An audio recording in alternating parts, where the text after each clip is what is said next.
There are movies we love because they're perfect, and then there are movies we love because they aren't.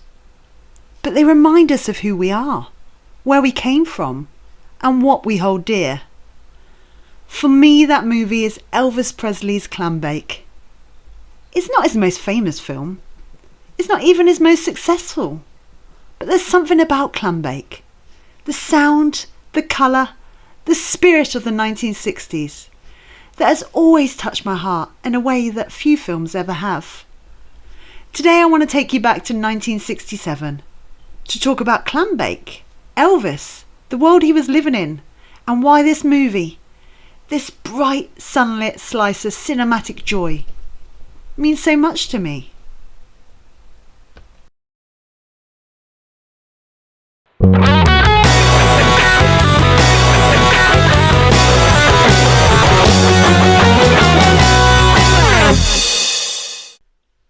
When Clambake came out, Elvis was 32 years old.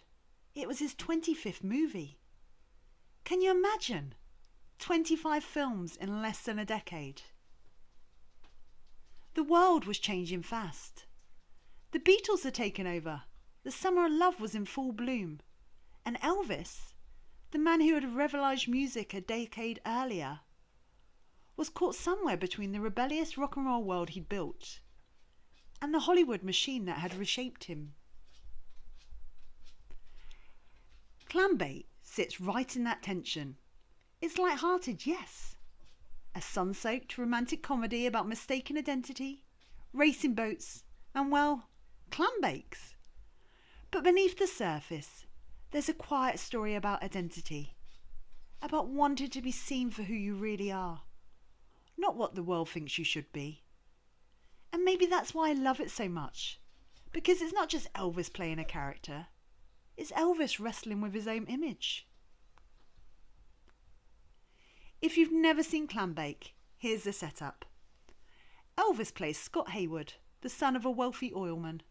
Tired of being treated differently because of his money, Scott trades places with a water skiing instructor named Tom Wilson, played by Will Hutchins. He wants to see how people treat them when they don't know he's rich, especially women. There's a sweetness to that premise. It's a fairy tale, yes, but also a mirror to Elvis's real life. He was one of the most famous men on earth, but constantly searching for genuine connection. When I watch those early scenes, Elvis grinning behind the wheel of that red Corvette, hair perfectly coiffed, eyes full of mischief, I can't help but feel he's not just acting, he's living out a fantasy of freedom. Freedom from fame, freedom from being Elvis Presley. And for 99 minutes, we get to watch him play, both literally and emotionally. What I adore about Clambake is how much it captures the spirit of the late 1960s, even unintentionally. The world was bursting with colour, fashion, cars, music, and Clambake is drenched in it. The cinematography glows with that unmistakable 60s palette. Turquoise water, coral bikinis, golden light bouncing off Miami's coastal skyline. It's the kind of movie that feels like a time capsule, not of rebellion or protest, but of that bubblegum optimism that was fading fast.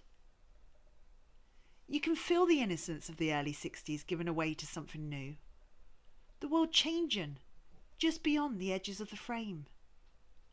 And Elvis, with his warmth and magnetism, feels like the bridge between those eras.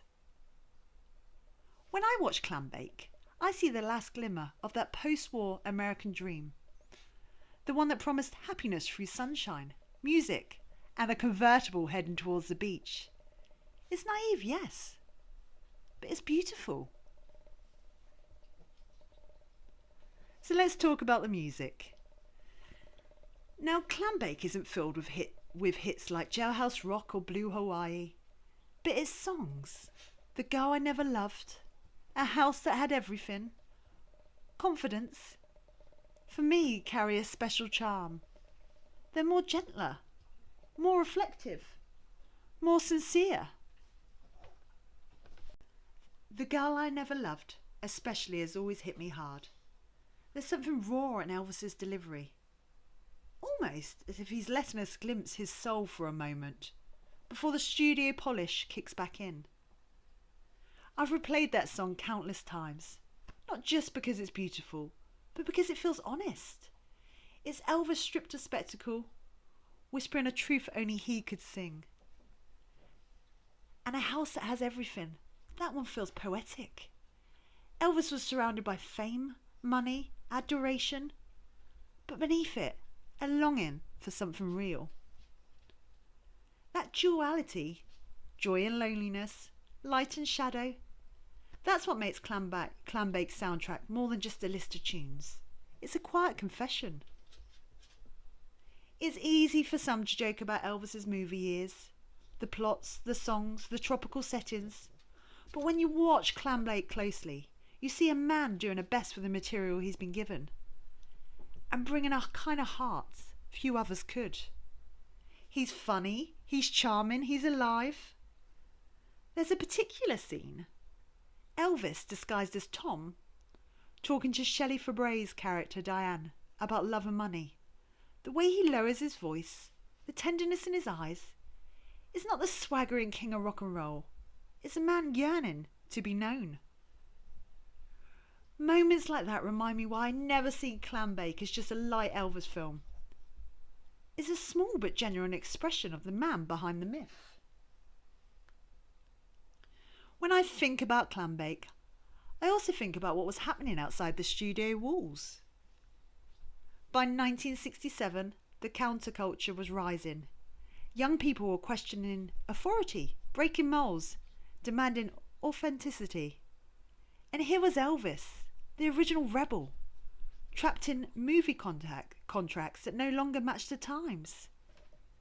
It's bittersweet because when the world was discovering Jimi Hendrix and Janis Joplin, Elvis was singing about confidence in a family-friendly comedy. But maybe that's part of the beauty of Clambake. It exists in its own little world, untouched.